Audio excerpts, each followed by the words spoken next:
El infierno es para los niños.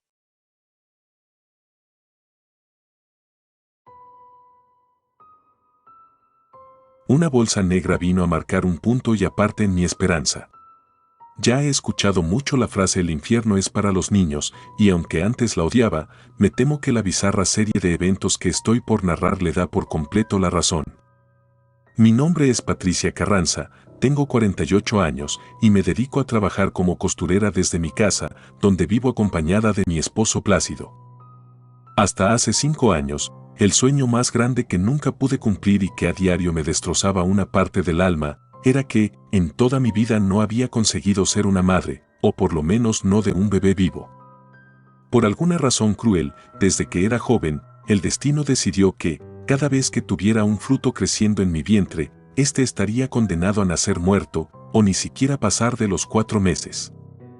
Ante tantas desgracias que parecían no parar, al final decidí dejar de intentarlo por mi bien tanto físico como psicológico, pues, en un modo indirecto, me comencé a ver a mí misma como una especie de homicida infantil, a pesar de que eso era lo último que deseaba. Partiendo de aquí, no es sorpresa admitir que siempre sentí un cariño profundo por cada pequeño o pequeña que tenía el gusto de conocer, lo que me convertía a mí en la tía o vecina consentidora, y también en quien más confianza tenían depositada los niños. En la plaza donde vivo, en el segundo piso del edificio de enfrente, vivía antes una pareja con sus 2 hijos que apenas iban a primaria, Ana y Hugo. En los primeros años que los tuvimos como vecinos, parecían una familia bastante tranquila y funcional. No estaba segura de cómo era el estilo de crianza que tenían en esa casa, pero lo que sí sabía era que Ana y Hugo nunca se quejaron conmigo de la forma en que los trataban sus padres, quienes eran la señora Mercedes y su marido Tomás. En una desafortunada tarde de enero, poco después de haber celebrado el Día de los Reyes Magos, Tomás y Mercedes notificaron a la policía y a todo el vecindario la reciente desaparición de los 2 pequeños.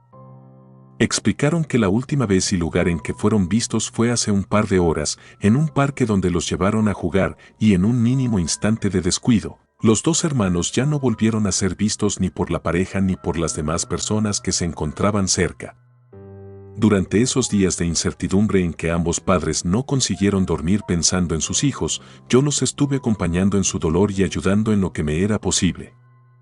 A poco más de un mes desde su desaparición, tanto Ana como Hugo volvieron a ser vistos y encontrados en calles algo lejanas, bajo un comportamiento algo desorientado.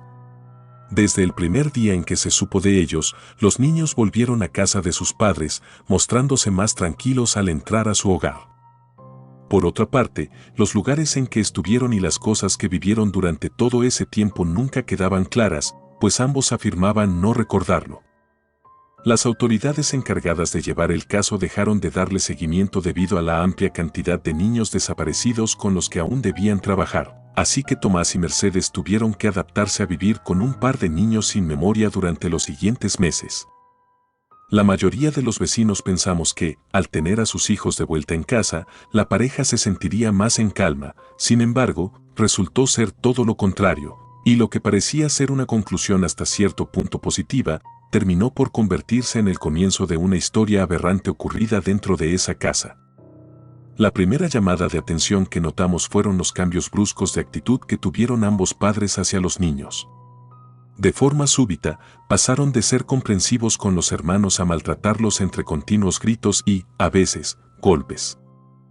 En una ocasión en que los regaños se salieron de control, Ana y Hugo vinieron corriendo a la puerta de mi casa para pedir ayuda, suplicándome que por favor no permitiera que sus padres se los llevaran. Seguido de esto, Mercedes no demoró en aparecer frente a mi casa, reclamándome por intervenir. En medio de un escandaloso intercambio de palabras que tuvimos ella y yo, le pregunté por qué llevaba tantos días maltratando a sus propios hijos, siendo que antes no conseguía dormir pensando en ellos. La respuesta que ella me dio me hizo estremecer, así como temer por la integridad de los pobres niños. Sin ningún tono de duda, mi vecina me aseguró que esos 2 niños que la policía rescató no eran sus verdaderos hijos. No supe qué decir ante una acusación como esa. Recuerdo que quedé perpleja y desde la puerta le pedí a Plácido que llamara a la policía a la brevedad. Debido al caos que Mercedes estaba ocasionando, el resto de vecinos no demoraron en salir de sus casas para ser testigos de lo que recién ocurría.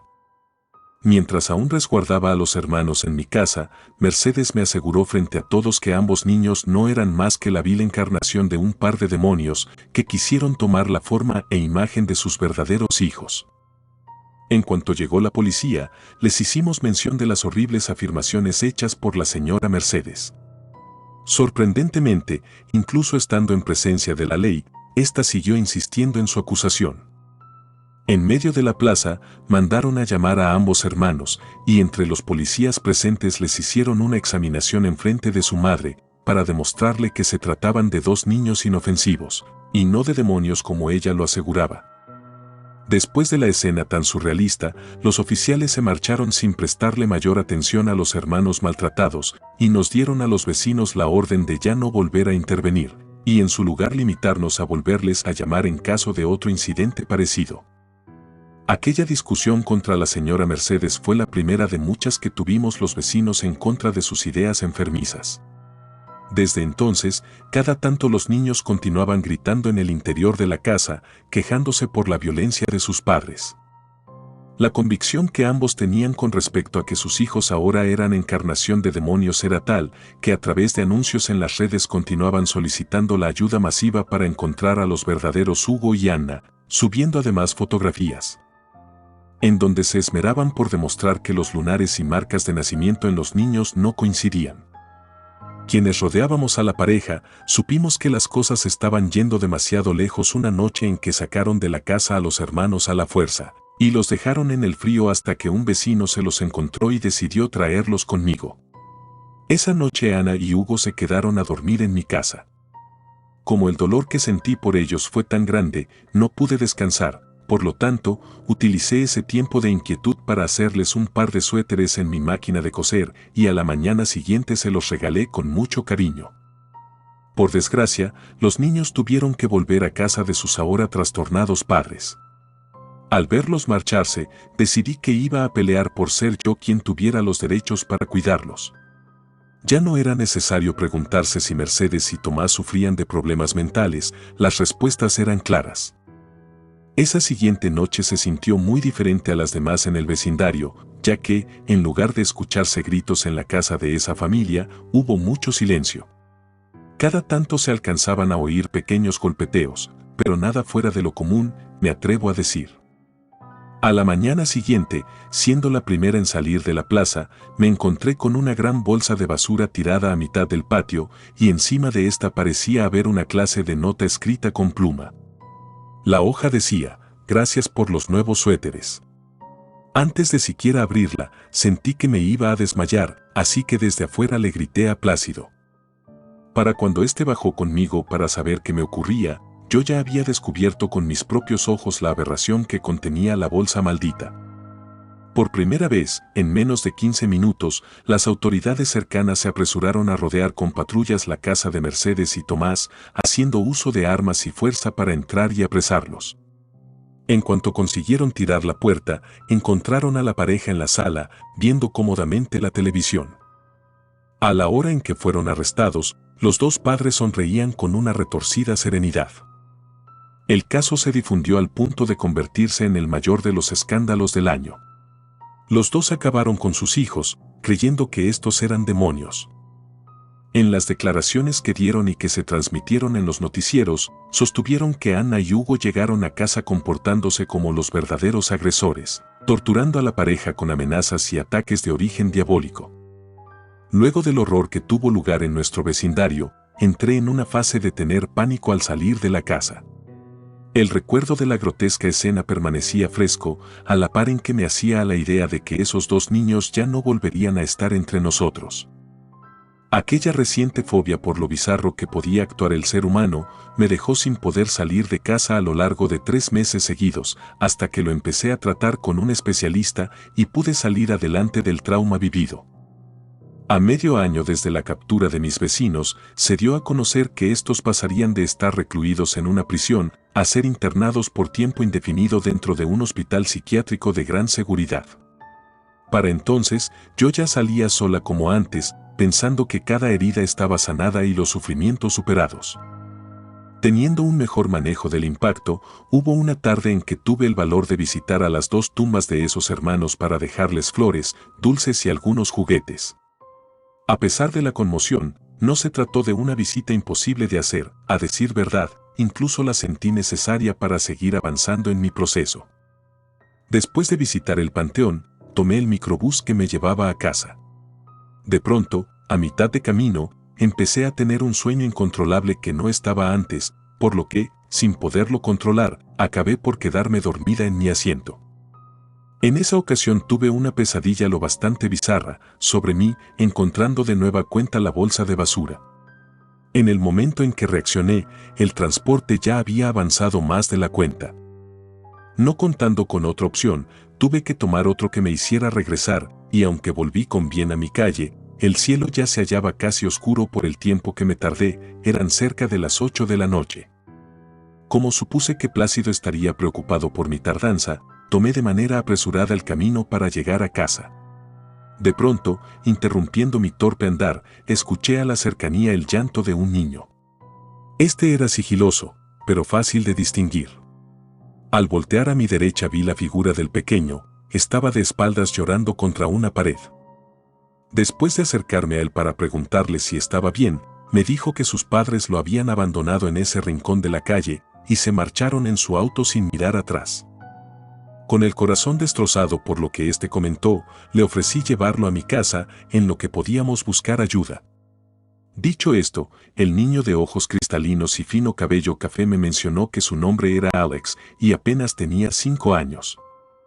Antes de encaminarnos a casa, me preguntó con una voz tierna si me podía dar la mano, a lo que le respondí con un sí. Antes de llegar, no pude evitar que se me salieran algunas lágrimas por el hecho de asociarlo con el recuerdo de los hermanitos de la casa de enfrente. Por fin, estando de pie frente a mi puerta, lo invité a pasar con toda confianza. Recién la abrí. Tal y como lo imaginaba, mi esposo vino corriendo en cuanto me oyó llegar. Además de la preocupación por el tiempo que me tardé, mostró un gran desconcierto por la presencia del niño que me acompañaba. En esto le di la razón, puesto que yo habría reaccionado de la misma manera. Antes de explicarle lo delicadas que eran las circunstancias, llevé a Alex a nuestro cuarto, para que viera la televisión.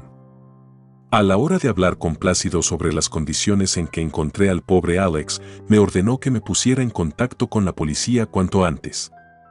En ese momento, un enorme sentimiento de protección hacia el niño me invadió, como si llevara mucho tiempo de conocerlo. Sin importarme lo descabellado que sonara, le propuse que nos lo quedáramos y cuidáramos de él, pues, después de todo, siempre quisimos ser padres y aún no éramos tan viejos como para no poder hacernos cargo de un tercero indefenso. Al igual que si le hubiese propuesto algo innombrable, Plácido ni siquiera se dio el tiempo para considerarlo, e insinuando que yo estaba perdiendo la cordura, entre gestos de rechazo me dijo que le parecía una idea de lo más nefasta. Aferrada a no permitir que Alex se fuera aún, le pedí que por lo menos permitiera que el niño se quedara en casa a dormir, en lo que al día siguiente reportábamos lo sucedido. Indignado, y sin decirme una palabra, me dio la espalda y se subió a dormir, dejándome sola en la sala. Al final, Alex pasó la noche en nuestra casa, sin frío y a salvo. A la mañana siguiente, mi esposo se despertó quejándose de un insoportable dolor en huesos y articulaciones. Por lo que él me comentó, el dolor era tan horrible que ni siquiera creía poder salir de la cama. Y así sucedió durante el resto del día. De tan mal que se sentía, no pudo ni bajar a desayunar y la comida se la tuve que estar llevando yo. Utilizando como pretexto el malestar de Plácido, hice que Alex siguiera en la casa conmigo. Aún no creía estar lista para denunciar o hablar con la policía. Aquel niño que encontré en la calle parecía ser mi última esperanza de hacer lo que toda mi vida quise, y me negaba a que me la arrebataran del mismo modo en que ocurrió con mis antiguos bebés y los pobres hermanos Hugo y Anna. La mala condición de mi esposo duró más de 2 días, por lo que tuve que llamar a un médico de confianza para que lo atendiera en casa. Como aún no había notificado a nadie más la presencia de Alex, el médico se desconcertó recién lo vio. Para pasar desapercibida, le dije que se trataba del nieto de una amiga, que me lo quiso encargar durante ese día. El diagnóstico del médico señaló que mi esposo estaba presentando una crisis aguda de fiebre reumática y para tratarla solo le recetó analgésicos y un antibiótico. Para lograr convencerlo de que nos quedáramos con Alex, una noche se me ocurrió pedirle al niño que le subiera un vaso de leche, para que Plácido encontrara en él la misma ternura que le veía yo. Sin avisarle al pequeño, seguí sus pasos hasta la habitación para mirar de lejos la escena. Por desgracia, aquello que miré destrozó por completo la impresión dulce que sentía por él. Desde donde me quedé, vi a Alex sonriendo a un lado de la cama, como si disfrutara ver el dolor de Plácido. Después, en lugar de darle el vaso de leche como se lo ordené, señaló con un dedo a mi esposo, y en ese mismo segundo le provocó más dolor, haciendo que se retorciera en la cama hasta suplicar. Aquel niño que llevé a casa no era lo que creía. Era un ser maligno, capaz de causar sufrimiento a su gusto y solo para su disfrute. Al notar mi presencia a un lado de la entrada, volteó a verme con odio, y no sé en qué forma explicarlo, pero fue como si me hubiese doblegado en contra de mi voluntad. Con solo mirarme sentí un espantoso dolor en las rodillas, semejante a tener algo clavado, que me hizo caer frente a Alex. Aquella encarnación de lo maldito y la falsa inocencia me tenía gritando de sufrimiento en mi propia casa. Mientras le suplicaba por que se detuviera, recordé lo que ocurrió con mis vecinos de enfrente hace menos de un año. Después de todo, parecía que habían tenido la razón. Estábamos ante demonios que se hacían pasar por niños. Tú me abriste la puerta de tu casa, así que jamás me iré, me dijo al oído. En cuanto la verdad se me reveló, me ordenó que me deshiciera de todo lo que tenía sobre mi altar, a menos de que quisiera ver morir a Plácido. A partir de la primera vez en que esa cosa se mostró con la verdadera maldad que poseía, tuve que enfrentar a diario una lucha entre seguir parte de sus órdenes o soportar que nos causara daño con solo mirarnos y desearlo. En muchas ocasiones deseé verlo morir, y solo hasta entonces comprendí por qué Mercedes y Tomás llegaron a actuar tan trastornados como lo recordaba. Una tarde en que el falso niño se quedó viendo la televisión, apareció en la pantalla un anuncio con su rostro, informando de su desaparición. Lo que éste hizo en cuanto empezó, fue cambiar rápido y voltearme a ver con la misma expresión diabólica de antes. Para evitar el dolor no dije una palabra, sin embargo, me quedé pensando en mis propias conclusiones, mientras mi esposo se retorcía en la habitación de arriba por la fiebre, al borde de la agonía. Hace algún tiempo, había leído una leyenda popular, la cual advertía a los más ingenuos de no caer ante la imagen de cualquier niño hallado en la calle.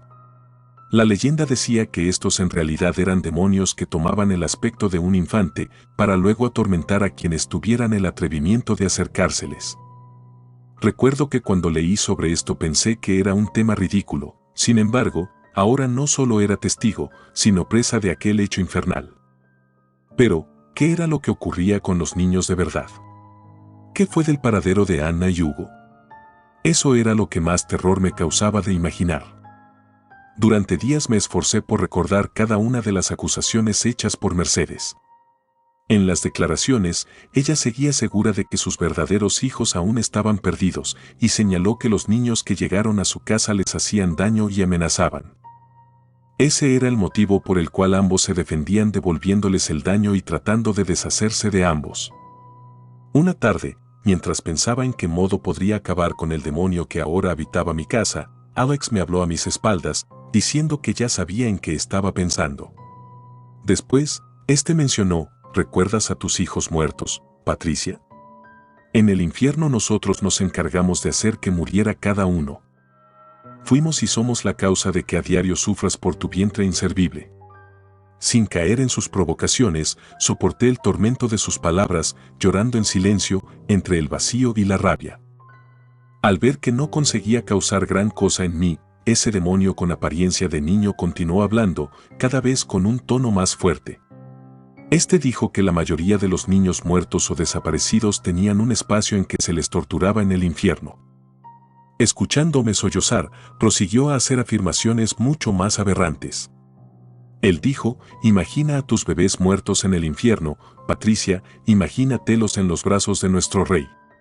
Por un segundo, sentí que me hallaba a punto de perder mi fe y devoción, dadas las aberraciones que ese espantoso ser se atrevía a hacer.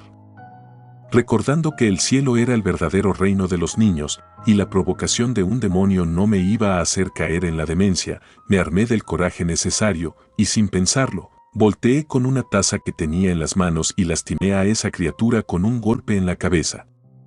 Una vez que lo tuve suplicando en el piso, tomé una de las cintas de cuero que tenía junto a la máquina de coser y procedí a forcejear con esa abominación con la intención de hacerlo dejar de respirar.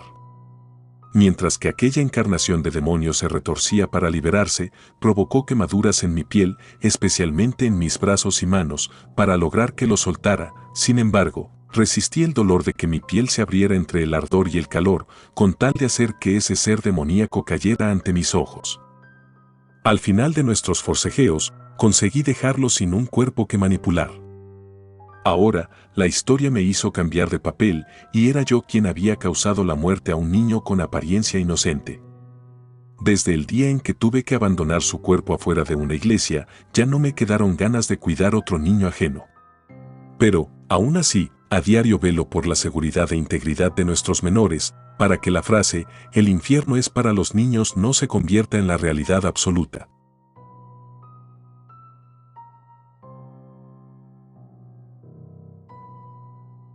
Gracias por tomarse el tiempo de escuchar nuestros relatos de terror, espero y haya sido de su agrado. Si te gustan los relatos de terror, apóyanos a darle like y compartiendo, o haciendo un comentario, ya que eso nos ayudaría a la mejora continua. Si aún no estás suscrito o suscrita, los invito a que lo hagan para que no se pierdan de los mejores relatos de terror de Lamentos de la Noche. Gracias por el apoyo y buena vibra. Relatos escritos y adaptados por Ade Martín.